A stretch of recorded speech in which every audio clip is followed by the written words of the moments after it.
Okay. This is number 18.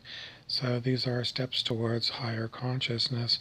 Number 18 is I am your instrument for helping you out. Who is? Not Marge. No. I. You said I know. This is the problem with the word I. The word I, most humans use it to mean them like this physical unit here.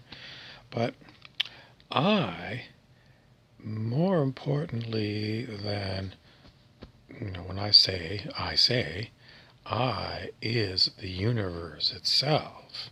And this can be illustrated quite interestingly when prophets speak. So you turn to the Christian Bible, prophets, or Jesus even, sometimes he says things and you go, it doesn't make sense. It's because Jesus the man, there's only one voice box, right? But if God is going to speak through the prophet, when God says I, it sounds like it's coming from a person like Jesus or, I don't know, any of the other prophets. So it can be confusing for people because they don't understand that the prophet, it's just like modern day. Modern day we have channeling. Channeling is when some other personality uses a body to speak. So, if somebody else's consciousness is coming through this body to speak, you don't blame this person for what somebody else said through this body.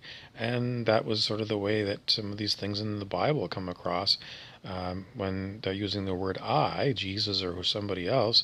It's not the person that you think it is. It's some other personality.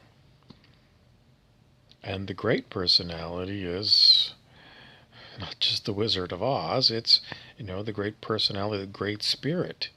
And if Great Spirit is using you to speak, and it says I, you, the listener, have got to somehow understand that it's not this little human who's saying I, it's the Great Spirit.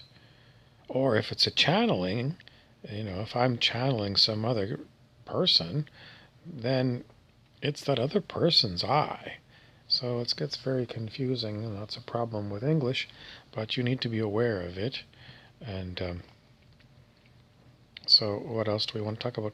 That's all I want to get across, that when someone is channeling, when they say I, it doesn't necessarily mean the physical unit. It could be a different personality. And you look confused. Well, do you understand that humans have the ability to be channels for other personalities? You've got your basic personality that belongs with this body, and then there are other personalities. Like, if there was somebody who was using telepathy and they were on a planet that was floating around another star somewhere, and telepathically they were communicating with me, and I was speaking for them here on Earth, so they didn't have to get on a spaceship and come all the way here. It saves a lot of hassle, Moving physical bodies is, at least for us, it's very difficult. We don't have starships that can go warp speed, and even if you had like a starship from Star Trek, even at warp speed, it takes a long time to go from star to star. Whereas telepathy is instantaneous. There's no speed limit to consciousness. So with telepathy, someone on the star Sirius can talk to us, and it's just real time. It happens just like that. So if that person is using this body, And that person might have a body, some planet that's revolving around the star Sirius. And they're using telepathy. They contact this mind here, and then they talk. If they say, I was out for a walk this week, it's not this body, it's that other person.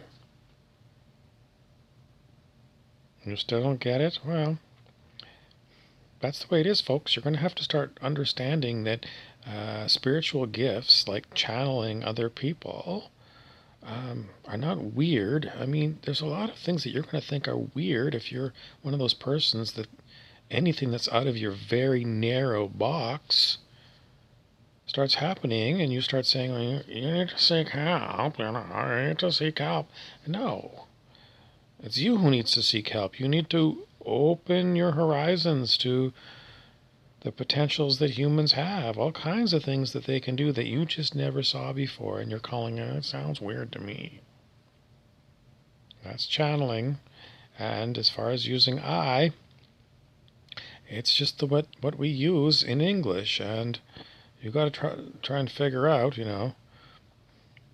which I it is. It should be clear, but that's all I got.